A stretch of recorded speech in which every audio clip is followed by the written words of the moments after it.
Hello, thank you for joining me for this virtual workshop to explore possibilities of pattern and limited color palettes. I'm Marilyn Ivy, Studio and Family Programs Coordinator. For our painting inspiration, we're taking a closer look at this intriguing mural fragment from the ancient city of Teotihuacan, not far from present-day Mexico City. Allow yourself a few moments to notice the details in the composition. There are three distinct areas, each with repeated shapes and motifs forming different patterns. The narrative focuses on the figure, either a priest or god, in ceremonial regalia.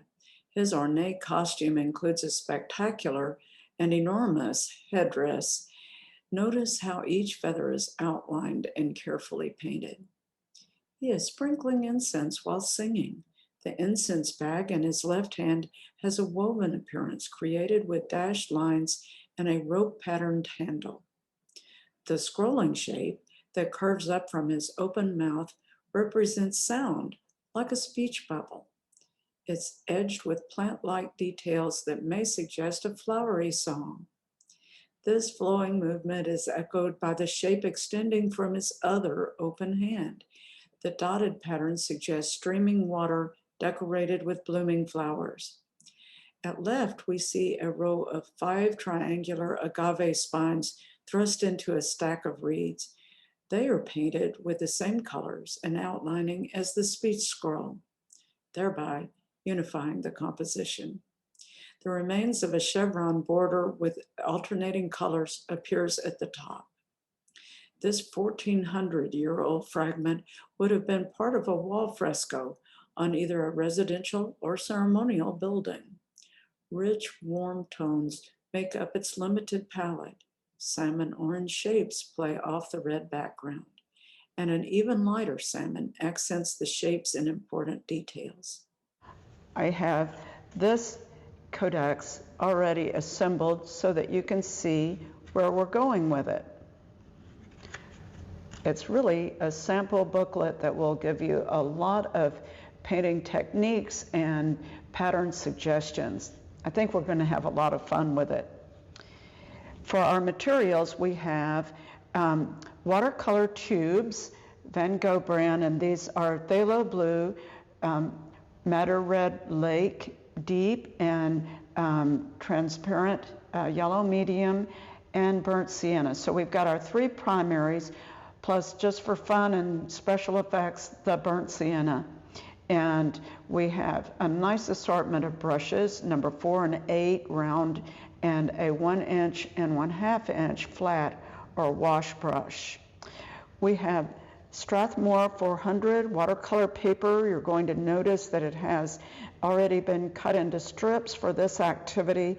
I'm using 2 today, but you have 3 strips. You could make even more experiments with watercolor.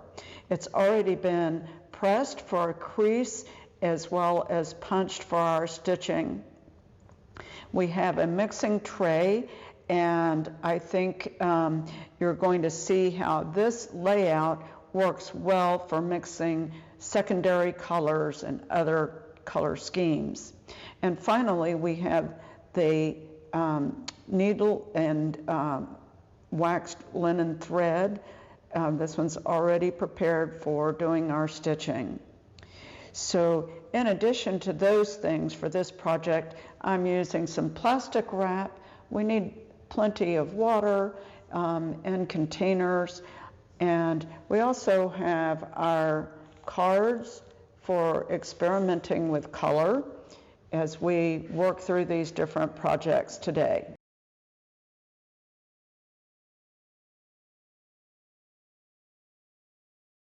For our palette, we have this 8-well mixing tray, and we have our madder lake deep that's in the first one. It's just a very rich red, and then the yellow and blue, leaving a well in between for our secondaries. And so that's the yellow and red making the orange here, and the yellow and blue for the green.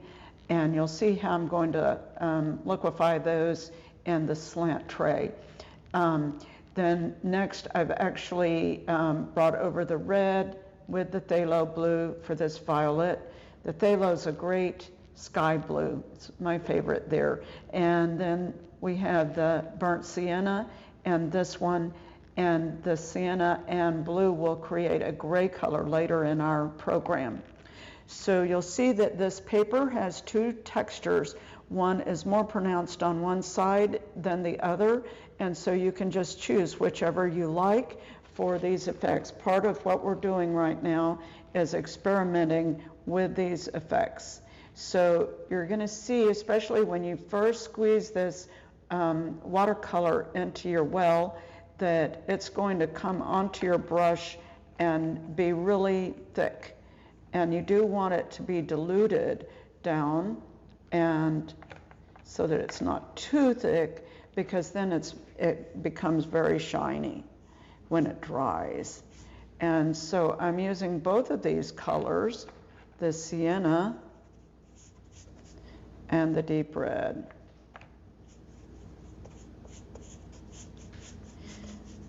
And you know, I work on a slant so that you're able to see my process, but most of what we're doing today might work a bit better flat. And I'm just going between the sienna and the madder and just letting it blend on the paper.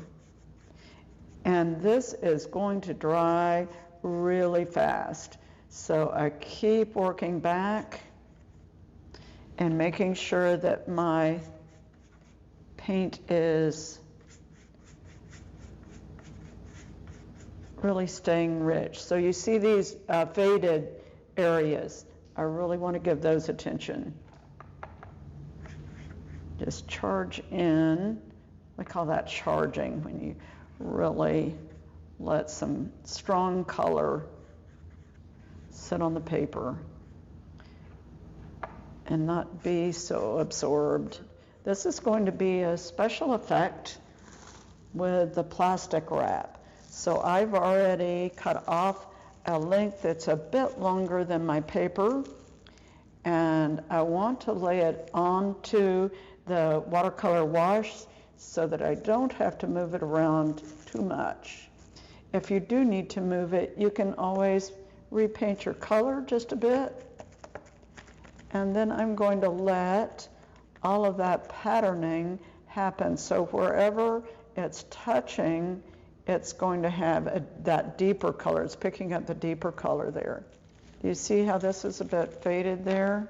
I'm going to hit that again. Okay, resist the temptation to overwork it. Using the plastic wrap over the watercolor wash will take about 40 minutes for it to dry. And so that's that sheet of paper you need to just set aside. This one I've already allowed some time for. So this is truly a magic ta-da moment of pulling that off and seeing some patterns that are, I think, super cool. And so now I'm going to remove this one. Now I'm going to work on the back of that piece. And in my codex, I'm going to have a repeating sienna strip, a brown sienna strip. And so I've turned the paper over to paint this. And you see that there's a little bleed over right here. It's not going to really distract us very much. So I'm using my 1-inch flat or wash brush, and I'm going to paint this strip right across the bottom. Now the focus is my eye on the edge of the paper and at the same time the edge of the brush hairs. Don't get distracted about a little bit of dry brush effect there. And we'll just repaint that. And on your second time, don't get distracted. Keep looking at the edge of the paper. This time I'm going a little further. I'll set that aside and let that dry. So far, I've used the red and sienna, creating the book cover, and the sienna only for painting a stripe. This is dry. And now I'm going to demonstrate a graded wash. A graded wash goes from very intense color to very pale. We've got two really, really strong pigments here. The transparent, not the transparent yellow, but the phthalo blue and the madder red. And they are simply overwhelming. The transparent yellow, I'm going to have to add more to that to get the orangey color I want. And so this is my secondary color of orange that I'm mixing up in this second slanted tray. Now with a graded wash, you could paint clear water first and allow that color to run down to the bottom and blend a little bit more. I want to really keep that intensity so you'll see the difference.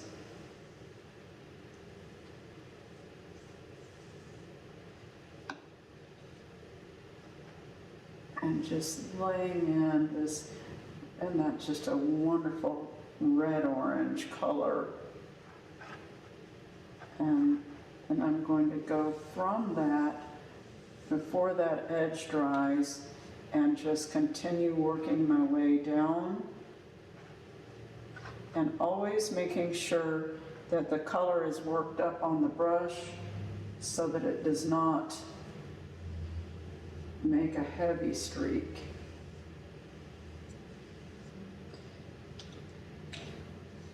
Now for this last strip, I really need to get the orange out of the brush.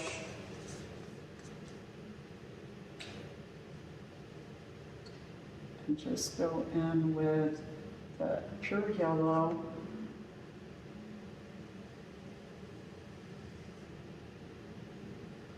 I'm going to take that right down to the sienna stripe because that has had a chance to dry. And now I'm going to just work backwards up through the wash. Pick up some of that red orange again and let that just streak in. This is a gradation going from dark to light, and you could get an even smoother blend if you choose to by dampening the paper first. But I like, for a sunset effect, a bit of the streakiness.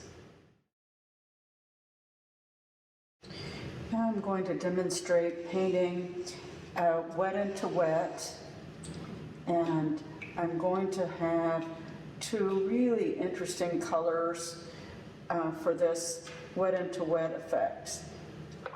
So I want to make sure my brushes are clean, and I want to mix up the phthalo blue and some of the red, and I'm creating a nice violet.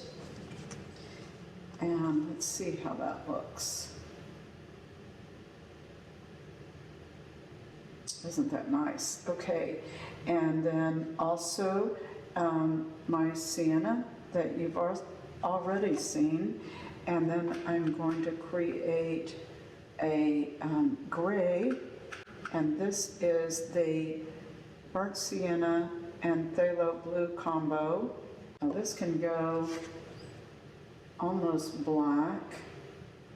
That's pretty blue still, isn't it? That phthalo is so strong. So I'm going to go back into my burnt sienna, pick up more of that to warm up the color, and I'm actually going to go back to the red. That's kind of a nice maroon color, isn't it? I'm going in with some almost clear water, and I'm going to moisten this whole upper portion. And remember, this technique is wet into wet, and what that's referring to is that your paper starts off being wet. And then we're going to charge in, first of all, some of these lovely colors and just see how they play around.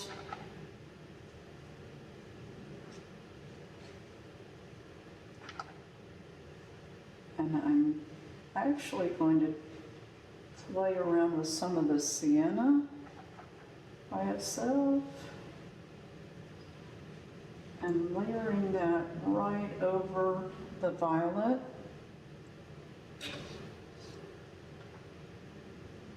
And picking up some of this kind of maroon color. This is not necessarily a sky effect, but you can see that you could use this in that way to create. I want to save out some of the white. The white is really, really nice here. And just, this is an experiment. Just see what you like about it. That is still, it's going to leave a little of a blue and kind of take over with the violet. And I want to show you some tricks for retrieving color. There's an area you don't want it. So of course gravity's drawing that color down. Just lifting that off.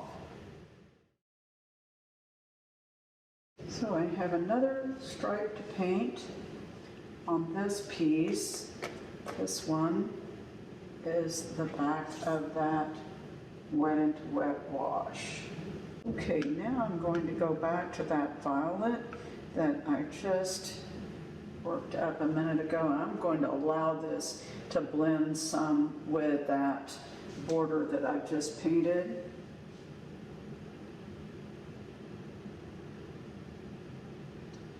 I'm going to suggest a little bit of that New Mexico kind of plateau mesas. Now I'm going to create one of those big thunderheads that you see off in the distance when you're out in the west, and I'm going to create that by painting a shape of water onto the paper but reserving some of the paper, keeping it dry. So I'm going to start by laying in just clear water.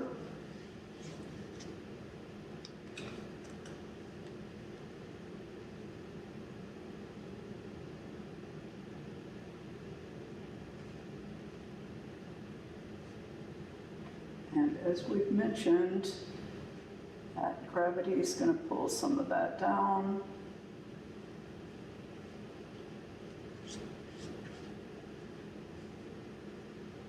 It's also working for us. So this is how some of the magic happens, that you want to really charge in some of that intense phthalo blue, and we're letting it just follow here and there.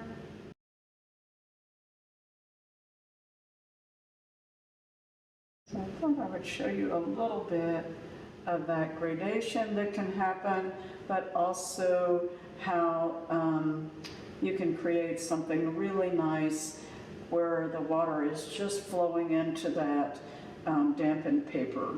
That can be really nice. Now, to finish this one up, I'm going to keep going with these colors, but really getting a bit of a lighter value. Someone told me you could always sell a painting of a New Mexico scene if you had enough purple in it. So we're doing a bit of that.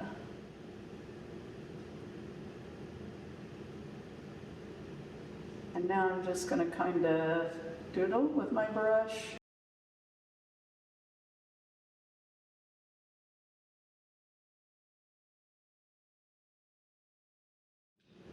this one is finished.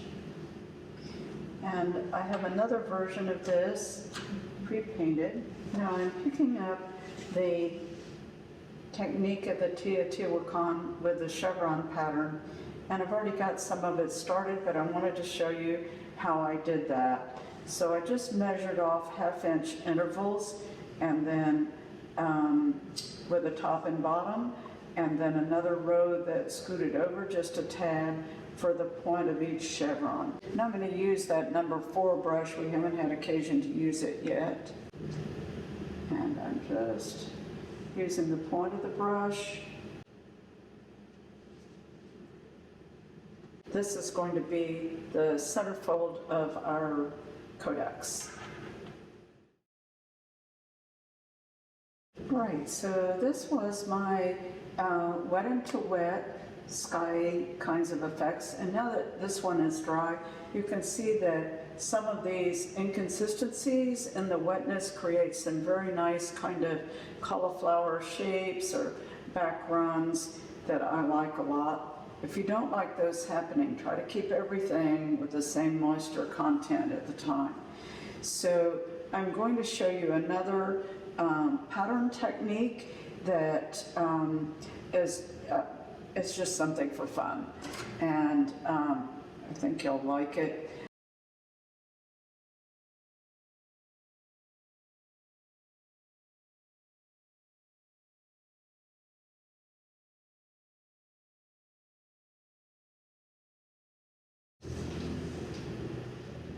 Just going back in, and you're going to see when I lay the paper flat that the rest of these circles are going to fill in. Paint is there, it just needs a difference in gravity to do its thing. And for this, I'm going to paint a few agave plants.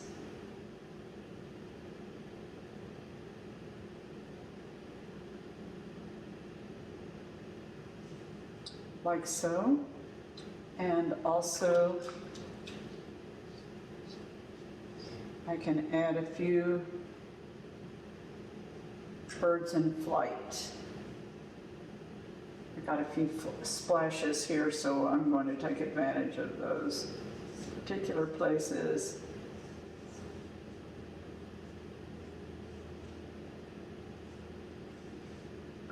And create just a few birds there and continue my agave across the landscape there. So in order to assemble these, I want to fold these right on that crease, like so. And you can fold them both ways to make a good crease. And then these are going to be stacked in, like so, for our stitching. Okay, so you have your needle that's already threaded, and you can use any of the colors, the orange or lavender. And I'm going to start out here on the back of my codex, and I'm going to stitch through that center hole to the inside. And I'm going to leave a tail just a little bit longer than the side of my book. And then I'm going to take a stitch toward the top in the upper hole. This needle is big, so it's a little stubborn to get through. And I'm going to make sure I'm holding the end of the thread so that it doesn't pull all the way through. Make it nice and tight.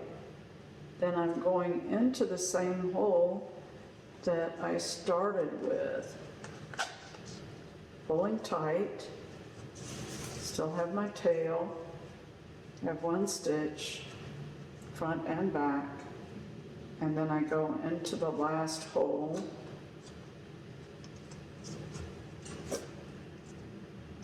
Okay, now the codex is stitched together on the interior, and I have completed my actual stitching, but I need to tie off these two ends. So I'm slipping the needle under that complete stitch that we already have, the upper stitch. And then I'm taking this out of the needle, just pulling it out. Okay, so I'm going to make it a knot, just a granny knot here. And then I'm making a bow, looping it around. And there I have my finished codex. And so I've got my examples of my various graded wash, wet into wet, sky effects. This has been a really fun project to bring to you. I hope you've enjoyed making your own codex with examples of different watercolor techniques.